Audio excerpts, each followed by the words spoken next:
I'm Ryan McCullough. I'm a pianist, composer, arranger, wearer of many musical hats.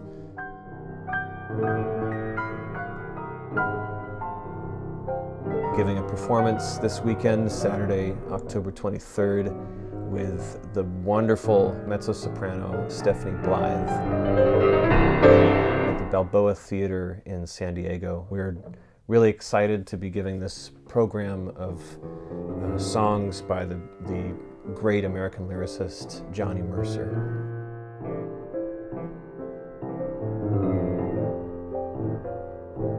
As an artist, musician, sculptor, photographer, and whatever your vocation might be, you're always grappling with objects from the past. There's no such thing as a truly original voice.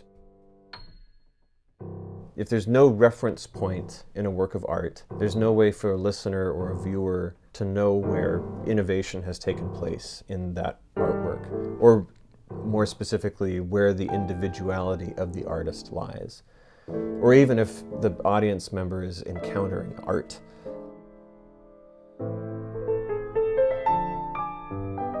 I think fundamentally all artists want you to know that you are experiencing a piece of art, even if it's something extremely opaque. And so there must be some point of reference somewhere.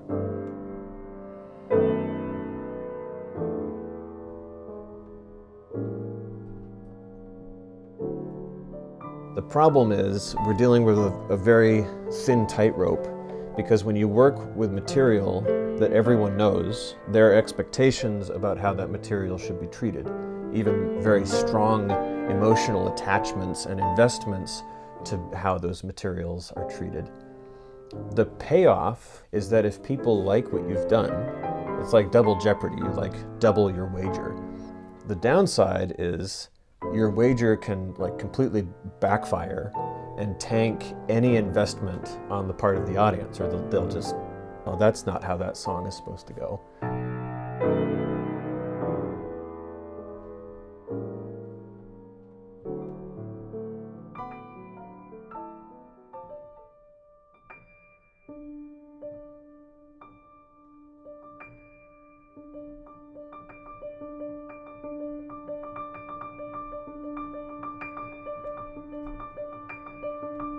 The way you can get around this altogether is by creating material that is so abstracted from one's cultural consciousness that it doesn't mean anything to anyone from the get-go. This is the blessing and curse of so much 20th century avant-garde music, for example, because for as much of the gnarliest of that music, which I love, is incredibly inventive, like, the Stockhausens and the Blythes and the Xenakises and Grises, the barrier to entry was by design very high, because the material is designed to be decoupled from anything you might possibly already know.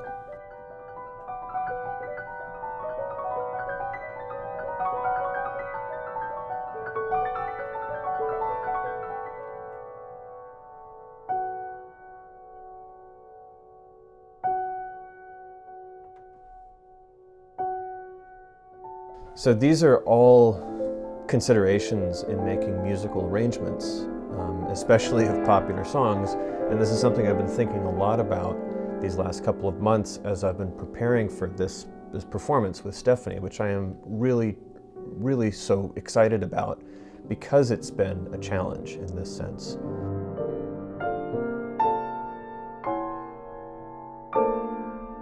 When Stephanie first mentioned to me that she wanted to give a program of all songs by Johnny Mercer, I had to kind of choke back my embarrassment at not really knowing who Johnny Mercer was.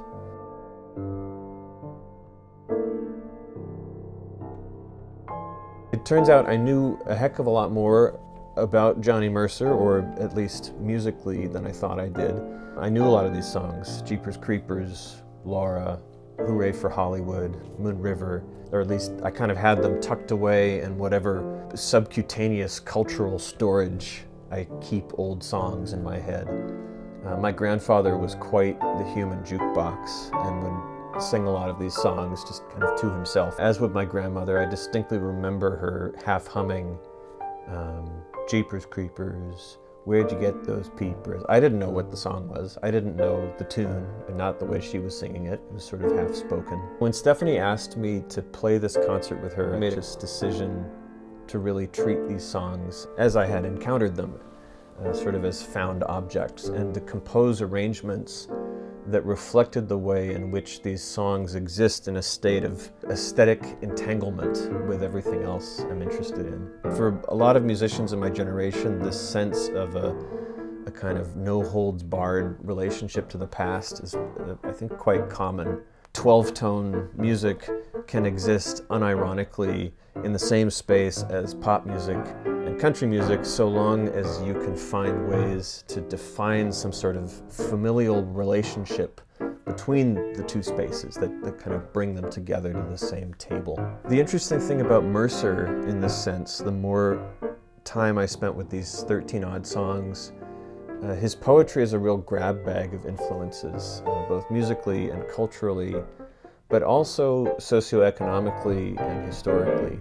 As a homesick southerner from Georgia who was drawn to the glitzy north, rich southern landowner's boy, a long Princeton heritage and a family relationship back to the founding of the country, but he preferred the company of the servants and the Gullah, Geechee culture of lowland Georgia to his, kind of parents' posh circles. He knew what it was like to be fabulously wealthy, but also to barely get by. And I think in many ways this variety of backgrounds allowed him to lead this artistic life of almost total flexibility as a performer, a composer, lyricist, collaborator, entrepreneur, with extraordinary highs and lows, both personally and financially, artistically.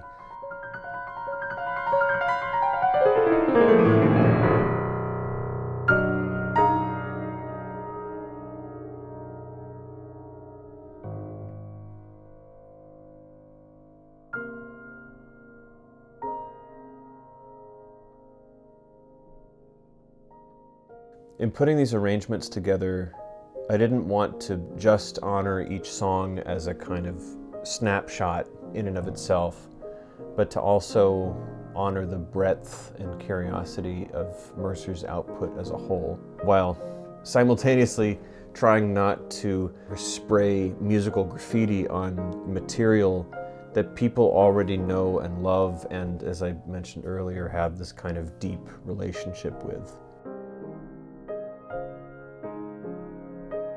I had to make this deal with myself that each arrangement absolutely had to kind of derive its life force from some object in the song itself. And this might seem obvious, like if you're making an arrangement of a song, of course it would be based on the song.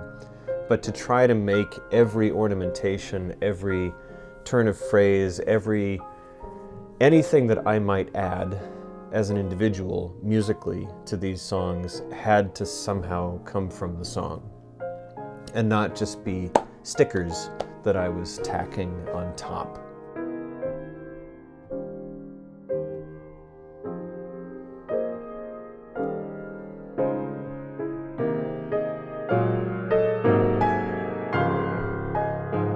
So I would try to find some object in each song, whether that's a turn of phrase or a motive or a textural or textual reference, or some gesture, which could then be a seed crystal of some kind and propagate the life of the arrangement.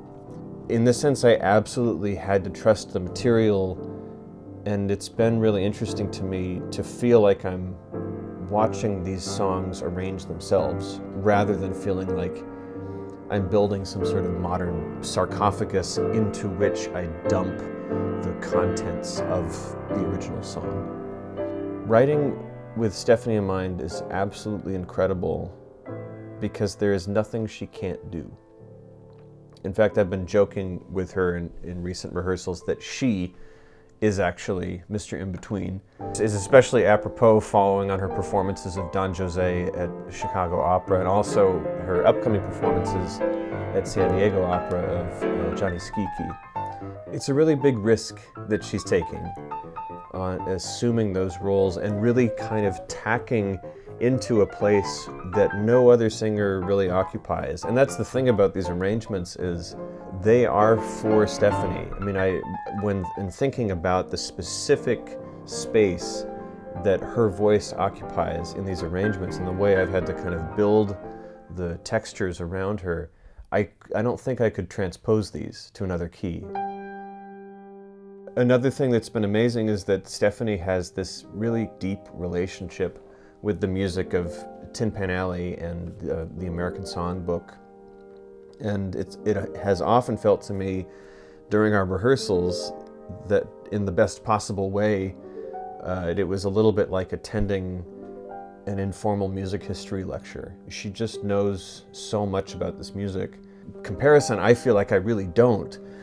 But I think what I sense she is responding to in absorbing all of these sort of musical stats, like someone who has, knows everything about every baseball player, which artist worked with whom on what album and what arranger worked with what composer and who was in whose band at what time in that artist's development, and so on and so on. And what records did Johnny Mercer own and who was he listening to? And Johnny Mercer listened to a lot of music. Really, she's responding to this extraordinary creative interconnectivity and interdependency between all of these great artists, like Mercer, who worked with hundreds of composers and hundreds of arrangers and singers and was so connected to the music world writ large. And the way in which these musical collaborations in the form of these songs take on new lives from one generation of performer to the next, while still maintaining some kernel of their original indefatigable form. And that's what's interesting to me about these arrangements, is that despite everything I've thrown at them, the songs are still the songs. And they still have an extraordinarily distinctive profile that's almost impossible to tamp down. So I'm really excited about this concert with Stephanie. I am super excited to meet the folks at San Diego Opera, and I hope I can meet many of you there. Well, thank you so much. Hope to see you at the concert.